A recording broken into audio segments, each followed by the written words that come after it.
Hi everybody, this is a quick test of whether Elite Dangerous is going to run on an AMD dual core 5400 plus at 2.8 gigahertz.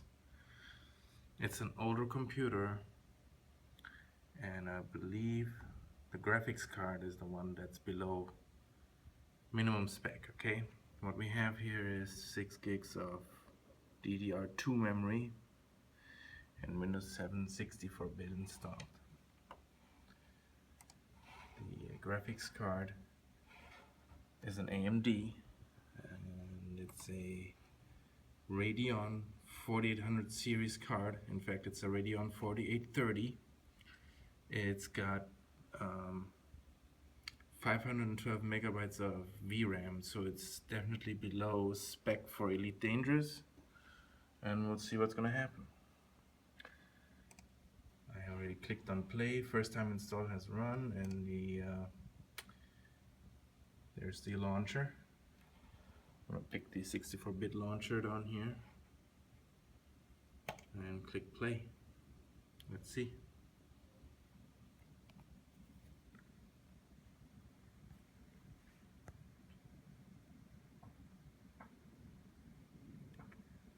This is gonna take a while, I have a feeling, if it launches at all.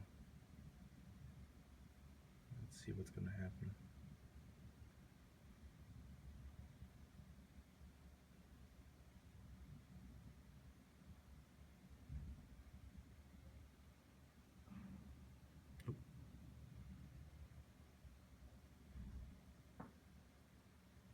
Now this card is a DirectX 10 card. It's not a DirectX 11 card.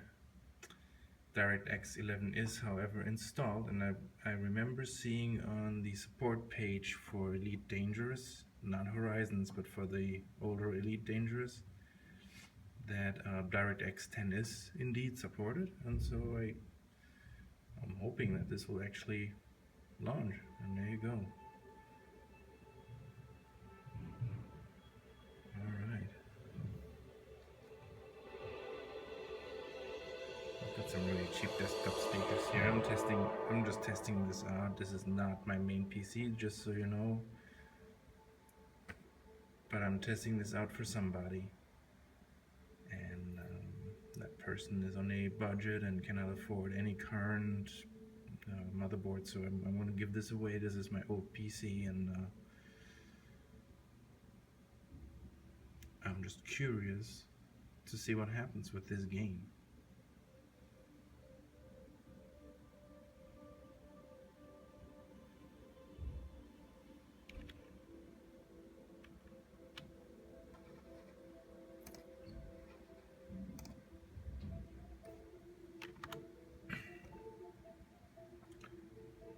Here we are at the main menu of Elite Dangerous. Let's go to the options real quick here. Let's see what Elite Dangerous thinks we should be running.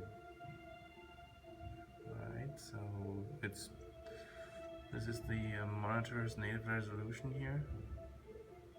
Okay, this is a weird refresh rate, but fine, it's auto detected, so I don't complain. Vertical sync is on.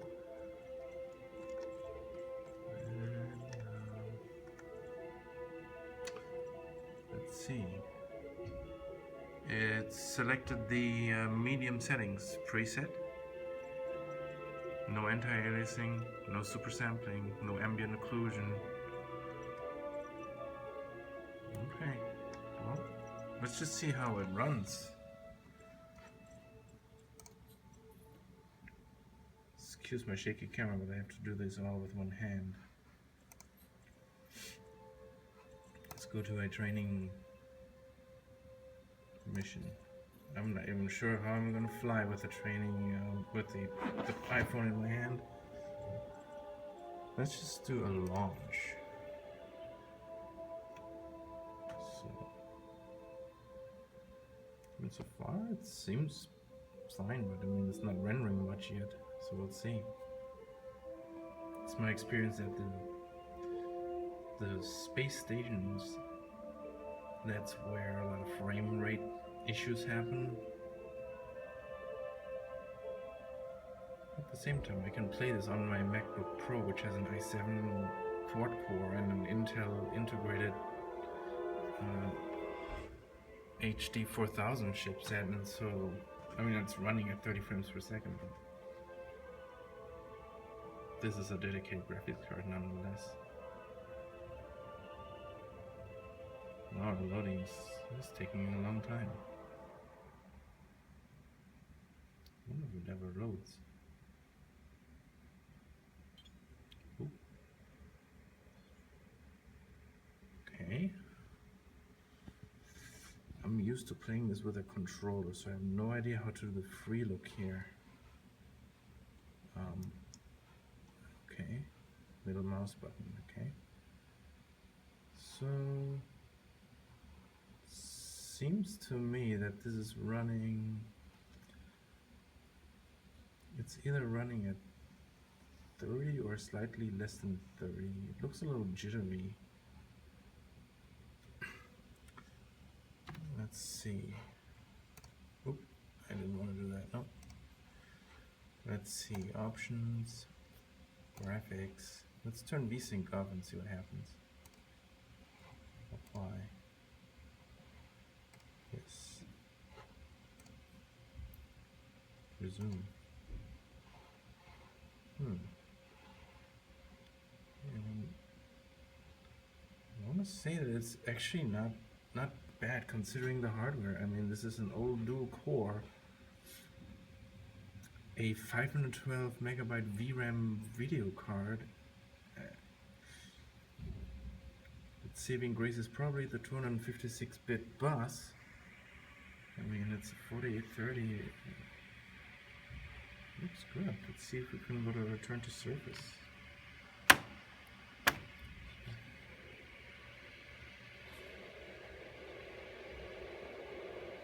Yeah. This does not look bad at all.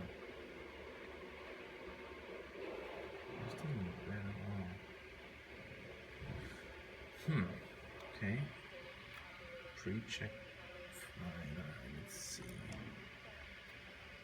So I guess I have to hit launch here to do a pre-check flight. What do we have here? There's no binding for pitch up and pitch down, and no rolling. Okay, it's probably all done through the mouse, I guess. Yaw. And A.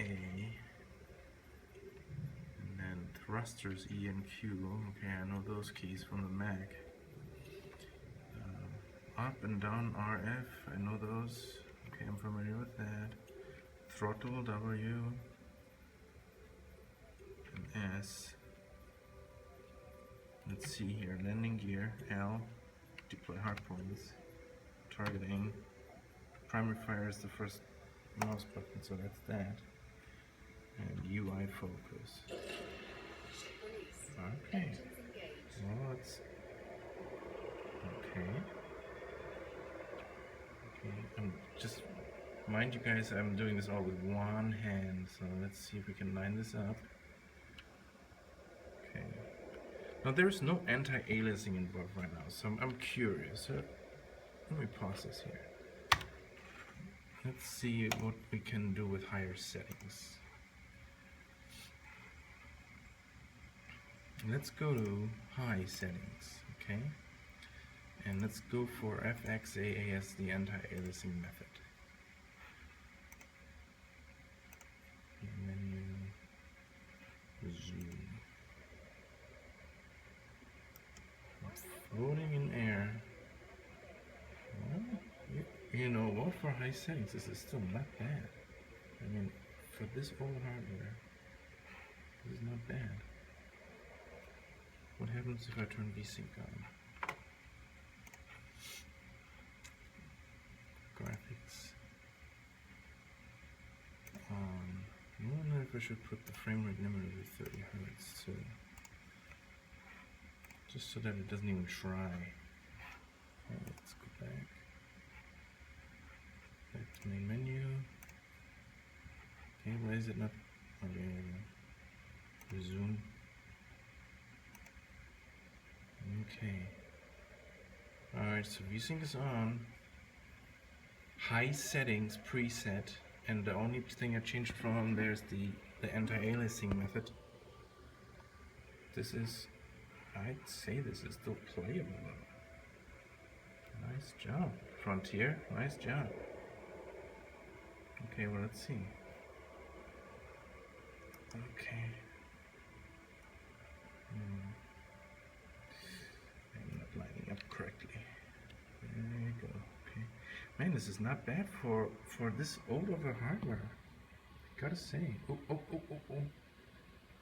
Now that is definitely low frame rates right there.